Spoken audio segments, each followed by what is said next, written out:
안녕하세요. 나경수 교수입니다. 일반학 뽀개기 세 번째 챕터의 드디어 마지막 주제로 화학량론 풀이에 대해서 배워보도록 하겠습니다.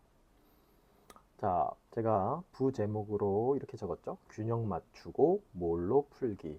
자, 화학량론은요, 항상 여러분들이 약간은 좀 기계적인 접근법이 필요합니다. 무조건 화학 반응식을 제대로 쓸 수 있어야 되고요. 물론 균형을 맞출 줄 알아야 되고요.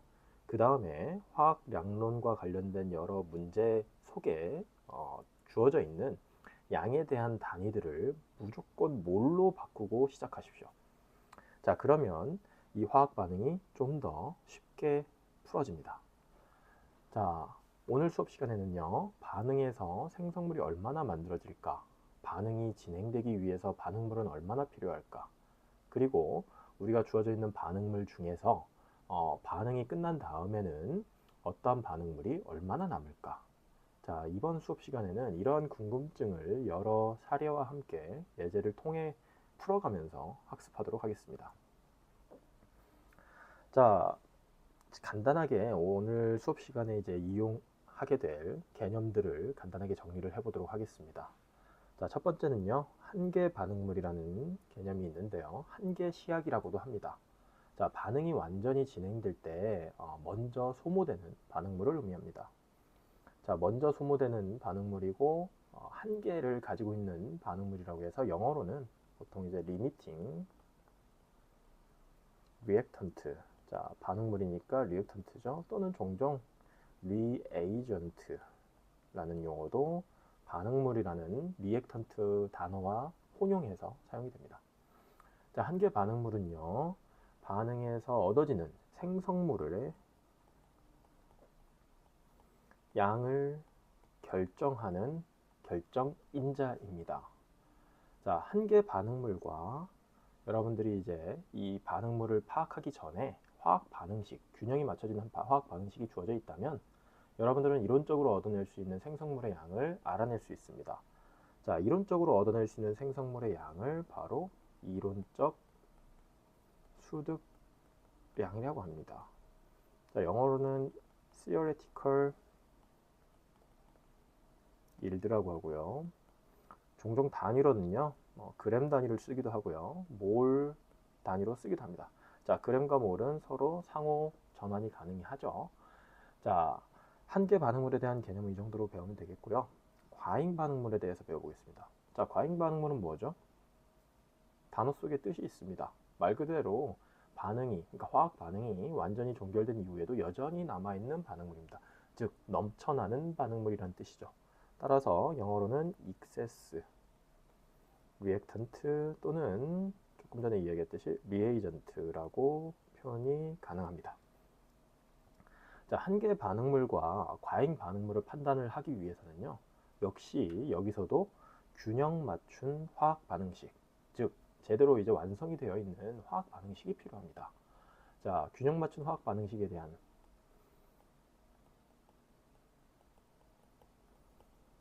화학 반응식 균형 맞추기에 대한 내용은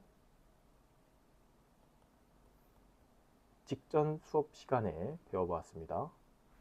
그리고 이 균형 맞춘 화학 반응식부터 우리가 얻어낼 수 있는 정보, 해석에 대한 내용도 역시 직전 수업에서 다루었습니다. 만약에 기억이 안 나면 이 영상 강의의 직전 강의인 3장의 네 번째 영상을 보시기 바랍니다.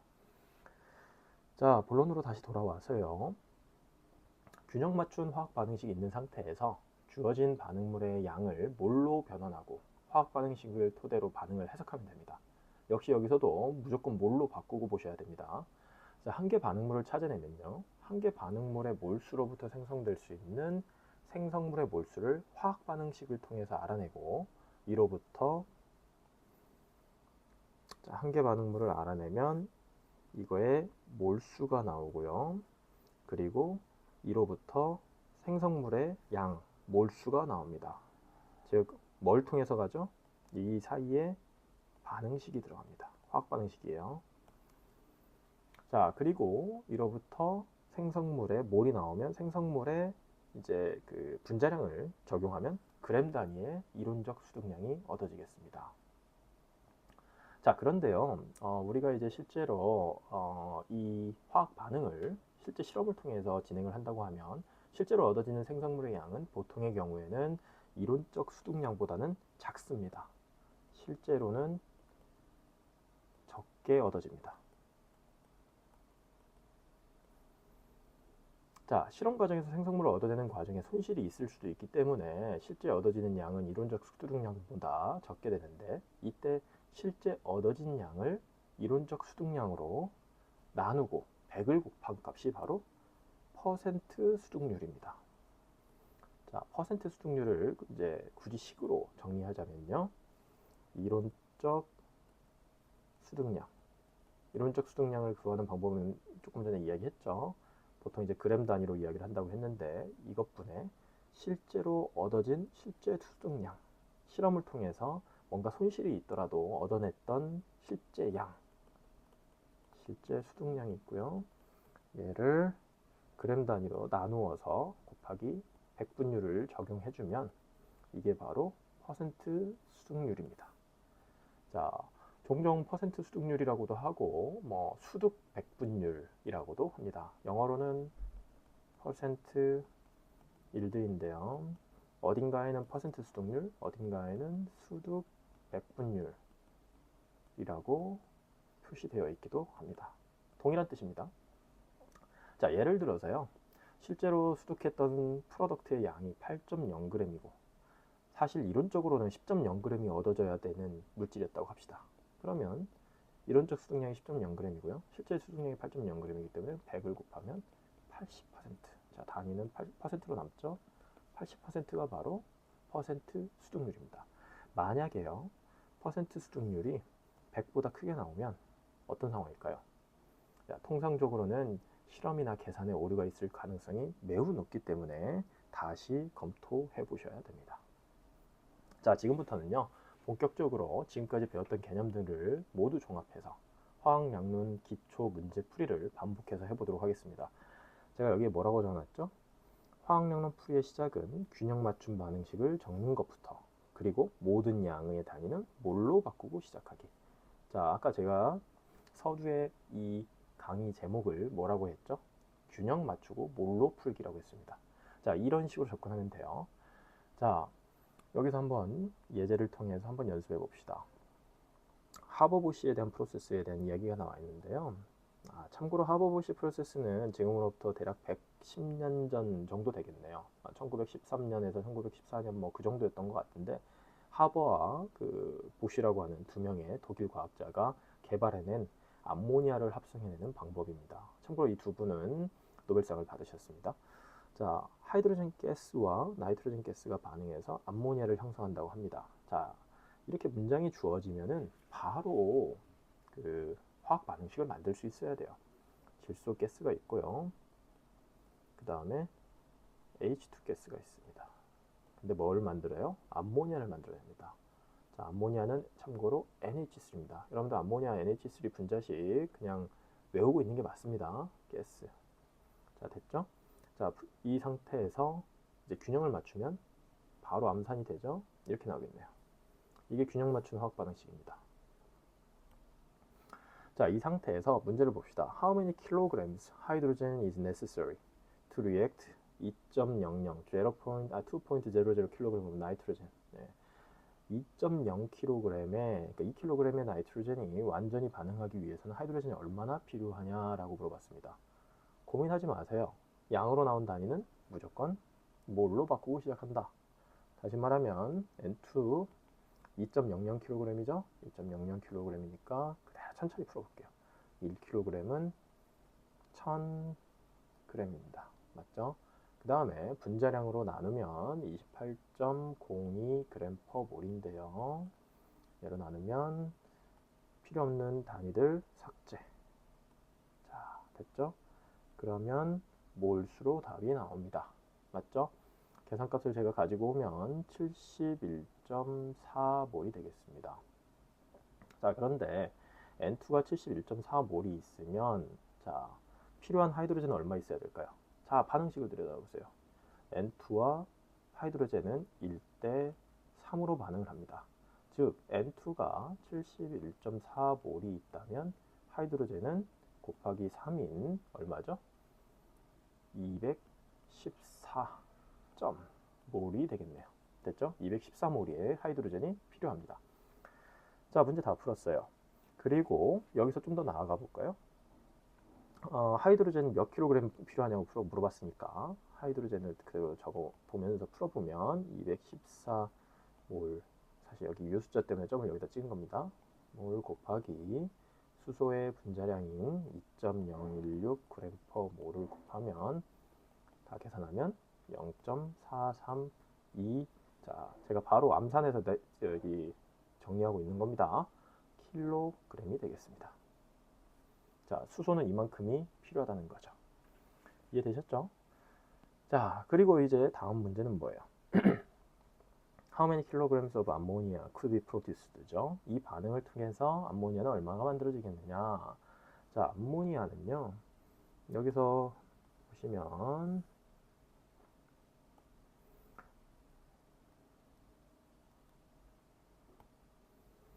자, 이 반응에서 보면 질소가 1몰이 반응했을 때 암모니아가 2몰이 나왔습니다. 맞죠? 근데 질소의 몰수가 얼마였죠? 반응할 때 필요한 몰수가 71.4. 계산 쉽죠? 71.4몰이 반응했으니까 암모니아는 곱하기 2. 맞죠? 그리고 암모니아의 분자량까지 한 방에 계산해 보겠습니다. 따라서 암모니아를 계산해 볼게요. 그러면 71.4몰에다가 곱하기 2 곱하기 분자량이 17.034g/몰이니까 계산하면 몰 없어지면서 2.43kg 정도가 나오네요. 됐죠? 이게 바로 뭘까요? 우리가 앞에서 배웠던 이론적 수득량입니다. theoretical yield예요. 자, 바로 또 다음 문제 풀어볼게요. 자, 칼슘 카보네이트 솔리드가 친절하게 칼슘 카보네이트 솔리드라고 써있네요. 바로 씁니다. CaCO3 솔리드 can thermally decompose. 이제 열적으로 그러니까 열을 가하면 분해된다는 소리입니다. 칼슘 옥사이드 솔리드와 카본 다이옥사이드 가스로 분해된다. 칼슘 옥사이드는 CaO고요. 솔리드 플러스 CO2 가스입니다. 자, 문제 볼까요? 5.0몰의 칼슘 카보네이트가 분해되면, 자, 이게 5.00몰이래요. How moles of carbon dioxide forms? 너무 쉽죠? 몰 단위로 CO2는 얼마 만들어져요? 5.00몰이네요. 끝났네요. 이 문제는 너무 쉬운 문제입니다. 바로 두 번째 문제로 갈게요. 두 번째 문제에서 30.0g의 칼슘 카보네이트가 분해되면, 자, 30.0g 위에다 써볼게요.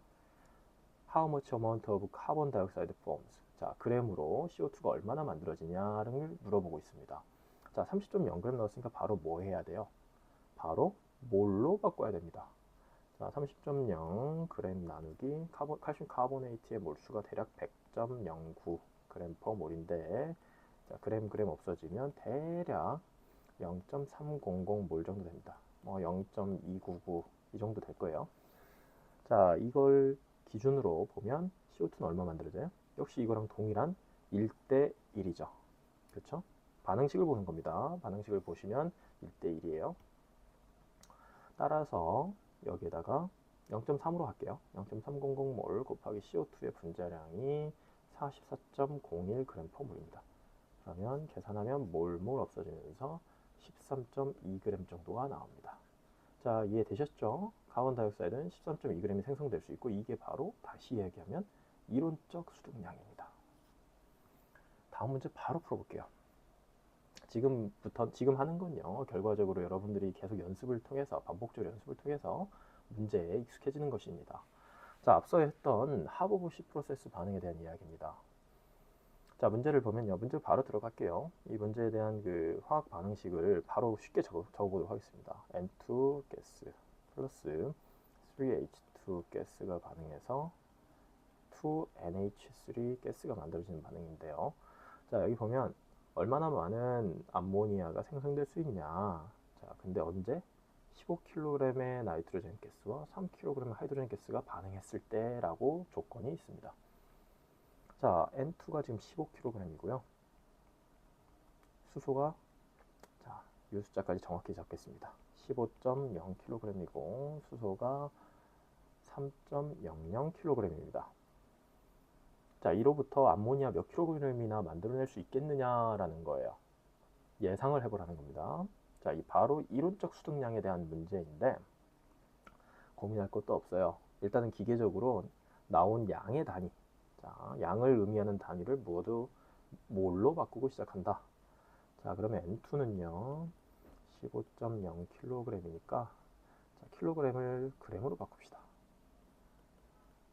됐죠? 곱하기 뭐예요? 28.02g/몰로 나누면 되죠. 그러면 그램 없어지면서 몰 단위의 값이 나옵니다. 적어볼까요? 제가 과학적 표기법을 이용해서 표현해 보겠습니다. 과학적 표기법 여러분들 기억나죠? 1장 강의를 다시 돌아서 복습해 보시기 바랍니다. 자, 그 다음에 H2 계산해 볼까요? 3.00kg입니다. 곱하기 이것도 역시 1kg분의 1000g 곱하기 분자량이 2.016g/몰입니다. 그러면 킬로그램 다시 단위는 몰로 정리가 되고 1.49 곱하기 10의 3승이 되겠습니다. 자, N2의 몰수가 여기 주어져 있고요. H2의 몰수가 여기 주어져 있습니다. 자, N2와 H2는 몇 대 몇으로 반응하나요? 반응식을 들여다봐야죠. 바로 1대 3으로 반응합니다. 다시 말하면 N2가 있을 때요. 자, N2의 몰수가 여기 있습니다. 여기 있는데 여기다가 곱하기 3을 해볼까요? 곱하기 3을 하면 뭐죠? N2의 몰수. 자, N2의 몰수에다가 곱하기 3을 하면 제가 계산값만 가지고 올게요. 1.61 곱하기 10의 3승몰입니다. 자, 이 값이 뭘 의미하나요? 이 값이 바로 여기에 주어져 있는 N2의 몰수만큼 있는데 이 N2를 전부 다 소모시키는 데 필요한 수소의 양입니다. 이게 필요한 수소 양입니다. 맞죠? 그런데 우리한테 주어져 있는 수소의 양은 얼마예요? 보시면 이것보다 적네요. 맞죠? 수소가 지금 부족합니다. 다시 말하면 바로 수소가 뭘 의미한다는 소리죠? 한계 반응물입니다. 반대로 N2는 과잉 반응물이 되겠죠. 이해되셨죠? 자, 그리고 제가 앞에서 이제 개념 정리를 하면서 말씀을 드렸는데 한계 반응물이 나오면 생성될 수 있는 생성물의 양은 한계 반응물을 기준으로 계산하면 됩니다. 자, H2가 한계 반응물이에요. 바로 이 양입니다. 여기에 있는 이 양인데 자, H2를 기준으로 암모니아는 얼마가 생기나요? 반응식을 또 들여다봐야 됩니다. 자, 반응식을 보면 여기 보세요. 파란색으로 표시해 보겠습니다. 3H2가 있죠. 그 다음에 H2가 3개가 반응하면 암모니아가 얼마 나와요? 2개가 나옵니다. 다시 말하면 자, H2가 여러분들 가지고 있는 건 1.49 곱하기 10의 3승몰인데 이만큼 반응하면 3분의 2만큼의 암모니아가 생긴다는 소리입니다. 맞죠? 자, 이거 계산하면 밑에다 쓸게요. 계산해보면 암모니아는요 0.99 곱하기 10의 3승몰만큼이 생성이 될 수 있습니다. 맞죠? 자, 그러면 이걸 또 역시 킬로그램을 바꿔야 돼요. 이게 암모니아입니다. 자, 킬로그램 바꾸기 위해서 어떻게 해야 돼요? 곱하기 17.03g/몰 하고 자, 여기다 쓰면 안 되겠다. 여기다 쓸게요. 분자량 곱할게요. 17.03g/몰. 그 다음에 킬로그램이니까 1000g 킬로그램 1kg 됐죠? 그러면 그램 몰 킬로그램 단위로 나옵니다. 답을 계산해보면 16.9kg 정도가 나오겠습니다. 자, 이게 뭐죠? 1번 문제에서 물어보고 있는 암모니아의 이론적 수득량을 물어보고 있는 겁니다. 수득량에 해당하는 값이냐. 됐죠? 자, 2번 문제 바로 들어갈게요. 그런데 만약에 14.5kg 암모니아가 생겼으면 실제로 얻어졌다면 퍼센틸도 얼마냐? 간단하죠. 16.9kg이 얻어져야 되는데 여러분들은 14.5kg 밖에 못 얻었어요. 그리고 백분율을 적용하면 계산하면 맞아? 대략 85.8%가 나오네요. 자, 이게 뭐예요? 퍼센트일 됩니다. 퍼센트 백분율. 자, 됐죠? 자, 지금 현재 여러분들 여기서 지금 뭘 보였냐면요. 여러분들 정리해 볼게요. 여기서 굉장히 중요하게 정리해야 될 건 반응식 균형 맞추기부터 시작했죠?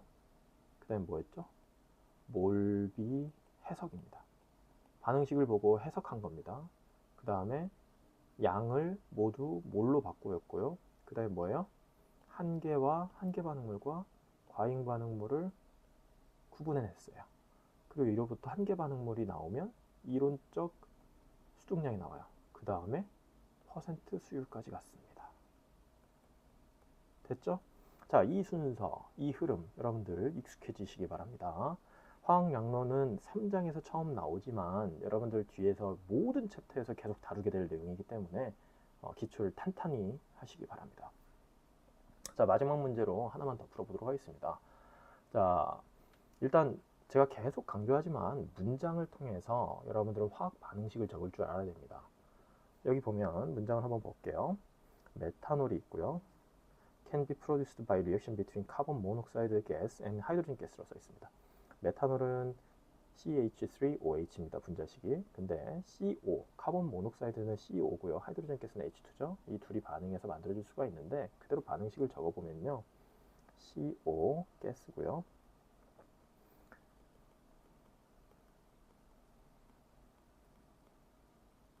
자, 이런 식인데요. 개수를 맞추면 바로 쓸게요. 이렇게 되면 끝나네요. 됐죠? 이제 양변에 반응물과 생성물 사이에 원자의 개수는 다 유지가 되고 있습니다. 자, 그리고 문제를 보면 카본 모녹사이드가 58.5kg이고 하이드로젠 가스가 7.5kg이래요. 자, 얘가 58.5kg이고요. 하이드로젠 가스는 7.5kg이랍니다. 자, 그럼 뭐 해요? 바로 몰로 바꿉니다. 자, 몰로 바꾸는 건 킬로그램을 이제 그램으로 바꾸고 분자량으로 각각 나누면 되는 겁니다. 이제 여기서 식은 쓰지 않게요. 그리고 제가 바로 답을 가지고 와서 풀어보도록 하겠습니다. 카본 모녹사이드는 2.09 곱하기 10의 3승몰이고요. 하이드로젠은 3.72 곱하기 10의 3승몰입니다. 여러분들 스스로 적어가면서 연습해보세요. 자, 그 다음에 반응이 어떻게 일어날지 화학 반응식을 다시 들여다보는 거죠. CO와 H2는 몇 대 몇으로 반응해요? 1대 2입니다. 다시 말하면 여기다가 곱하기 2를 해보시죠. CO 보다 곱하기 2를 해보면 뭐예요? 4.18 곱하기 10의 3승몰이 나오는데 이게 뭐예요? 필요한 수소의 양입니다. 맞죠? 근데 실제 가지고 있는 수소는 어때요? 이 값보다 작습니다. 다시 말하면 수소가 여기서 한계 반응물이네요. 맞죠? 자, 수소가 한계 반응물이니까 한계 반응물이 결정되면 메탄올의 그 생성물의 이제 이론적 수득량은 한계 반응물의 기준을 따라간다라고 했죠. 그러면 한계 반응물을 기준으로 메탄올을 들여다보니까 자, 수소와 메탄올의 몰비를 보세요. 2대 1입니다. 즉 수소 분자가 2몰이 반응해야 메탄올 1몰이 나온다는 소리입니다. 따라서 메탄올의 양은 어떻게 계산될까요? 수소의 양, 여러분들이 주어져 있는 한계 반응물인 수소의 양이 3.72 곱하기 10의 3승몰인데 이거의 절반만큼이 메탄올이 형성되는 거죠. 그렇죠? 그리고 메탄올의 분자량을 여기다 바로 대입을 해서 풀어볼게요. 그러면 32.04g/몰이고요. 자, 이거 계산해보면 나중에 이제 그램을 킬로그램으로 바꾸면 됩니다. 몰 나오고 그램만 남죠. 이제 계산해보면 59.6kg 정도가 되네요. 자, 이게 바로 메탄올이 생성될 수 있는, 메탄올의 양입니다. 즉, 이론적 수득량입니다. 자, 두 번째 문제 바로 이어서 풀어보도록 하겠습니다. 이번 문제는 뭘까요? 문제에서 54.5kg의 메탄올이 실제로 얻어졌다면 퍼센틸도 얼마냐? 너무 쉽죠. 자, 54.5kg. 실제로는 여러분들 59.6kg이 얻어져야 되는데 실험하다 보니까 조금 어디 흘리고 어디 묻고 해가지고 실제로 얻어진 거는 저울 오차도 생각해보고 했더니 이만큼 얻어졌다는 겁니다. 100분율 적용하면 대략 91.4% 나오네요. 됐죠? 자, 다시 한번 반복하겠습니다. 오늘 수업 이 정도에서 마무리를 가 되는데요. 제가 이 수업 시작 지점에 뭐라고 했습니까? 균형 맞추고 몰로 풀기라고 되어 있죠. 자, 여러분들은 화학량론을 이렇게 세트로 공부하세요. 일단은 첫 번째, 반응식을 적을 수 있어야 되고요. 이거 균형 맞추고, 그 다음에 양이라고 하면 그램이 될 수도 있고요. 여러분들은 이제 나중에 가면 기체에 대해서 배웁니다. 5장 영상을 통해서 여러분들이 또 화학량론을 계속 적용할 텐데, 기체 같은 경우는 양이 그램이 아니라, 물론 그램도 쓸 수 있습니다. 부피 또는 압력의 단위로도 나올 수 있습니다. 어쨌든 이것도 양의 단위인데 얘를 결국엔 뭘로 바꾼다? 몰로 바꿉니다. 됐죠? 자, 그리고 얘를 다시 균형 맞춘 화학 반응식을 통해서 해석해 가지고 뭘 찾아내요? 한계 반응물과 과잉 반응물을 구분해냅니다. 됐죠? 그리고 한계 반응물을 기준으로 해서 다시 균형 반응식을 여기에 적용해서 뭘 찾아내요? 이론적 수득량을 구해냅니다. 그리고 이 과정에서 실제 실험을 통해서 얻어낸 수득량이 있으면 이 실제 수득량을 반영해서 퍼센트 일드까지 갑니다. 일드, 퍼센트 수득률이에요. 즉, 됐죠? 이렇게 세트로 여러분들이 공부하시기 바랍니다. 자, 그러면은 이제 3장의 화학량론에 대한 수업을 모두 마치도록 하겠습니다. 3장 수업은요, 여러분들 제가 다시 한번 강조하지만 뒤쪽에 일반화학에서 모든 챕터, 거의 대부분의 챕터에서 화학량론은 계속 다루어질 겁니다. 따라서 3장의 개념을 절대 잊어먹지 마시기 바랍니다. 자, 이상으로 수업을 마치도록 하겠습니다.